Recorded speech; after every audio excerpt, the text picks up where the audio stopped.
দুর্জয় আর রিনিতার সম্পর্কে আজ প্রায় 7 বছর। ওরা একে অপরের পরিচিত কলেজ লাইফ থেকে। আর আজ ওদের ফুলশয্যা। হ্যাঁ, ঠিকই ভেবেছ, মাত্র 2 দিন হলো ওদের বিয়ে হয়েছে। রিনিতা ফুলশয্যার খাটে বসে অপেক্ষা করছে দুর্জয়ের জন্য, এবং একটা সময় পর দরজা খোলার শব্দে চেয়ে দেখে দুর্জয় ঘরে প্রবেশ করে। ঘরের ভেতর থেকে দরজাটা দিয়ে বন্ধ করে দিচ্ছে। দুর্জয় এসে রিনিতার পাশে বসে এবং তার মুখ থেকে ঘোমটাটা সরিয়ে দিয়ে তাকে দেখে বুকের মধ্যে লেপ্টে ধরেছে।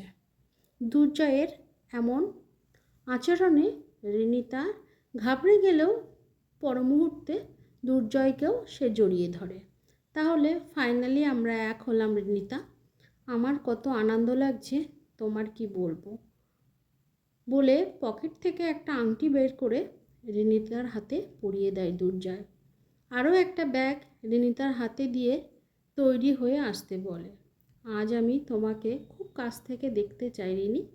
রিনিতাও লজ্জা পেয়ে ব্যাগটা নিয়ে চলে যায় এবং কিছুক্ষণ পরে ফিরে এসে দুর্জয়ের সামনে দাঁড়ায়।